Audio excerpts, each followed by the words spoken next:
Sudah sering disebut man aradad dunya fa'alai bil ilmi wa man aradal akhirah fa'alai bil ilmi wa man aradahuma fa'alai bil ilmi. Semua sudah hafal. Yang ingin menggenggam dunia, yang ingin menguasai dunia, dia harus punya ilmu, namanya ilmu dunia. Anak kita, Bu, apakah akan selamanya jadi buruh? Ngerti buruh? Buruh awak lebur ora roh. Ngrajeni watu sak truk. Mulai kecamatan Semanding, Rengel, Gerabakan, ngrajeni watu, keringet sak jagung-jagung. Satu truk gajinya berapa, Bu? Usung-usung watu 75.000. Kadang dibagi 2 orang, Pak. Cukup watu. Orang yang menguasai ilmu dunia cukup waktu cuwili keringetan ora, meruntus ora 10 juta. Apa? Akek-akek. Ki piye? Waktu apa akek? Iki bar akek kok lovebird. Bar lovebird bunga. Bunga rondo apa kae? Astagfirullah. Inilah Indonesia, gambaran Indonesia. Wong batu akeh. Kencing batu. Astagfirullah. Anda terkena kencing batu, Bu, dijukuk karo dokter yang menguasai ilmu dunia. Jukuk ora keringetan, meruntus ora cetil 10 juta. Ilmu dunia. Begitu juga ilmu akhirat. Orang yang tidak mempelajari ilmu agama, dia akan sengsara di akhirat, Bu. Kalau seorang ibu tidak belajar ilmu agama, dia akan mendidik anak-anaknya dengan apa? Kalau seorang bapak tidak belajar ilmu agama, dia mengajak anaknya masuk surga dengan apa? Makanya alhamdulillah di MI ini, alhamdulillah, tak lihat keterangannya tadi, tak dengarkan, alhamdulillah di sini juga dilengkapi ilmu dunia dan ilmu akhirat. Allahumma amin. Jangan hanya silau dengan urusan dunia, Bu. Anak-anak sekarang itu mau dijadikan seperti robot.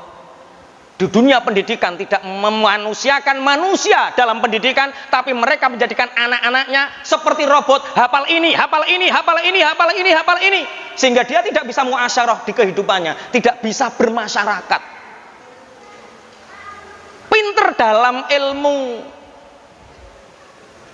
intelektual, tapi tidak pinter dalam emosional. Apalagi spiritual. Allahumma shalli ala Muhammad. Ada temen, Bu, di Bojonegoro, anaknya orang kaya. Dia dari kecil sekolah SD, nggak ngaji, Bu. SMP pinter ranking 1, nggak ngaji di musola, nggak ngaji di masjid, nggak ngaji di madrasah, nggak ngaji. Tapi anaknya jadi baik, ustadz baik, unggah-ungguhnya sama orang tua baik karena keluarganya orang baik. Dengan lingkungannya baik, nggak pernah pacaran, nggak pernah mencuri, nggak pernah mabuk. Karena apa? Lingkungannya baik. Tapi sayang dia nggak pernah ngaji. Sholat ya sekedar sholat, nggak bisa baca Quran. SMA pinter, Bu. Kuliah S1 pinter. S2 pinter, tapi nggak bisa baca Quran. Suatu saat setelah S2 dia kerja di salah satu perusahaan di Jakarta. Di BUMN gajinya 20 juta 1 bulan. Kira-kira, Bu, seandainya Anda punya anak gadis, dilamar anak S2, gajinya 20 juta 1 bulan, nggak bisa baca Quran, kira-kira sampean tolak atau sampean terima?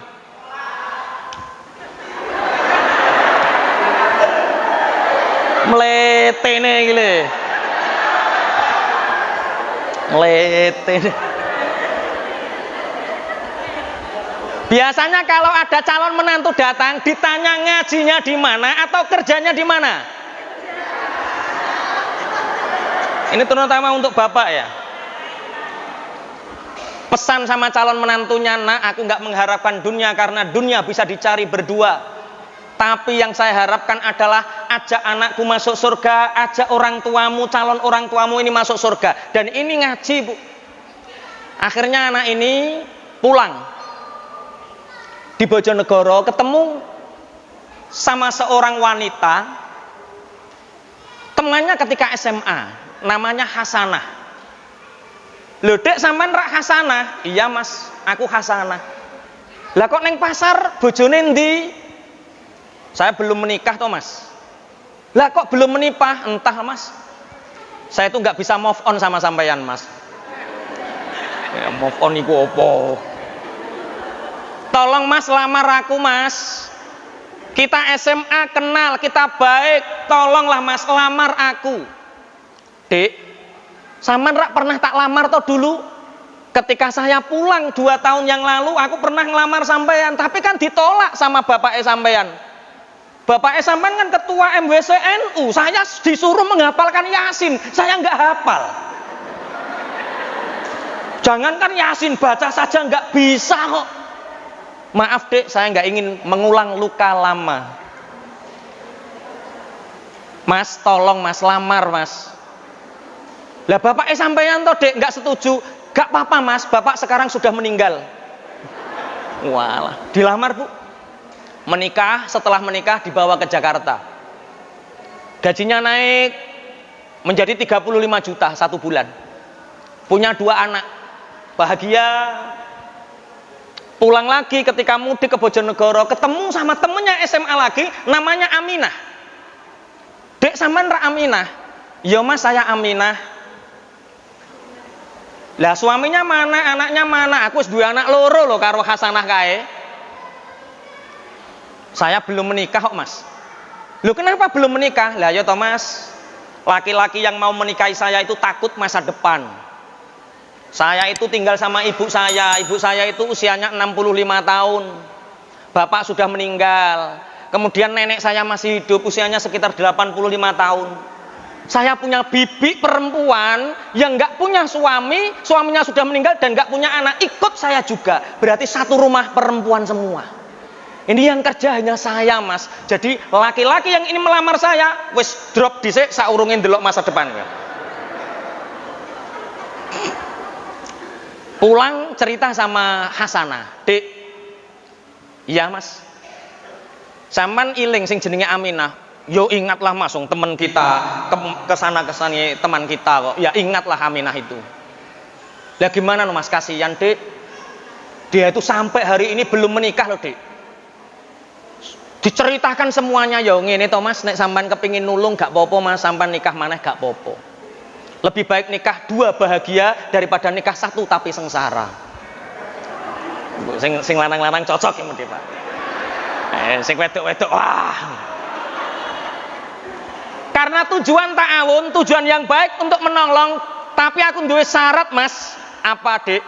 Kalau sampai nikah, ingin menikahi Aminah dengan tujuan menolong nggak apa-apa, tapi 1, Mas bisa pulang ke Bojonegoro 5 bulan sekali. Tidak boleh setiap bulan, tidak boleh apalagi setiap minggu. 5 bulan sekali.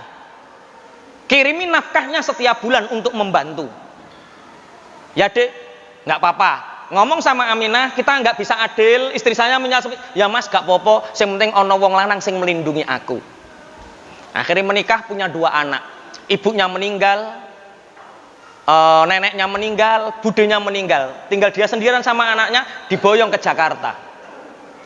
Ketika di Jakarta Ibu, orang Bojonegoro yang nggak pernah ngaji ini mendengar seorang khotib khutbah di masjid, barang siapa yang kaya belum melaksanakan, menyempurnakan iman Islamnya dengan haji, maka sewaktu-waktu meninggal, tinggal memilih meninggal mati Yahudi atau Nasrani. Orang ini pulang ngomong sama bojone sing tuwek, Hasanah. Dek, sampean kok susah nopo leh Mas? Lah ya to Dek, ciri Pak Yai wong sugih gak mangkat haji itu tinggal memilih mati Yahudi atau Nasrani. Ya nang berangkat haji to Mas, sampean rak kaya to? Iya Dek, tapi dari kecil saya nggak pernah ngaji Dek. Baca Quran nggak bisa. Saya itu hanya solatan tok Dek. Gini saja Mas, ayo sowan Pak Yai. Oke, ayo sowan Pak Yai. Sowan, Assalamualaikum, waalaikumsalam. Pak Yai jenengan tadi kok ngendikan ngeten, apakah seperti ini? Saya ini wajib haji, wajib Pak. Tapi saya nggak bisa ngaji Pak Yai. Gampang kata Pak Yai, urusan agama yasiru wala tu'asiru. Urusan agama permudah, jangan dipersulit. Lah pripun Pak Yai? Sampean hafal ayat kursi? Walah ayat kursi wimbaulet tok Pak Yai. lata khudu baulet. Oke, nggak jadi ayat kursi. Fatihah saja Pak hafal, insya Allah hafal Pak Yai. Baik, berangkat, ajak anak istrimu, semua berangkat haji plus nggak apa-apa. Semua fardu dan rukunnya haji ganti dengan doa sapu jagat itu. Tapi Pak Yai, tapi apa lagi? Doa Fatihah. Ya doa Fatihah kenapa? Saya Pak Yai hafal Fatihah, tapi kadang-kadang terbalik Pak Yai. Terbalik gimana? Kadang-kadang maliki yaumiddin jadi makilimuddin. Jadi Jawa Pak. Lah yang sampai hafal dari doa di Al-Quran atau satu ayat dari Al-Quran sebagai pengganti fardu dan rukunnya haji untuk doa-doa itu doa apa Pak? Saya hanya hafal doa satu Pak Yai. Apa? Rabbana atina fid dunya hasanah wa fil akhirati hasanah wa qina adzabannar. Oke kata Pak Yai, berangkat. Ajak anak istrimu, Hasanah istri pertama diajak, Aminah istri kedua diajak, anak-anaknya diajak sampai Surabaya. Surabaya sampai Jeddah. Perjalanan 9 sampai 12 jam. Sampai Jeddah menggunakan mikot nanti. Kalau ke Madinah dulu nanti di Bir Ali, kalau dari Jeddah nanti ditentukan bisa dari Ji'ronah dan lain sebagainya, mikot. Ganti pakaian ihram. Pakaian yang serba putih. Tidak boleh ada yang berjahit. Ketika orang-orang melakukan perjalanan antara tempat mikot sampai Masjidil Haram, disunahkan untuk membaca talbiyah labbaik Allahumma labbaik, labbaik la syarika laka labbaik, semua membaca talbiyah. Rombongan sak Bojonegoro, sak keluarga kiyo, Rabbana atina fid dunya hasanah wa fil akhirati hasanah wa qina adzab. Sampailah dia di Masjidil Haram. Tawaf itu mengitari Ka'bah. Orang-orang membaca subhanallah walhamdulillah wala ilaha illallah wallahu akbar. Doa-doa tawaf dibaca Pak. Ya orang ini dengan pedenya Rabbana atina fid dunya, kan sudah dapat lisensi dari kiai itu. Putaran yang kedua Bapak Ibu, putaran yang kedua istri mudanya yang bernama Aminah marah. Pak, apa to Bu? Dari mikot sampai Masjidil Haram hasanah terus. Tawaf ngumpetiri Ka'bah hasanah terus. Aminah kapan Pak? Ini tempat yang mustajab Pak. Kenapa saya enggak doakan? Tolong Aminah disebut. Putaran yang ketiga doanya diganti. Rabbana atina fid dunya hasanah wa fil akhirati Aminah. Ibu kira-kira hajinya diterima atau tidak? Makanya ilmu agama penting, ilmu umum juga penting.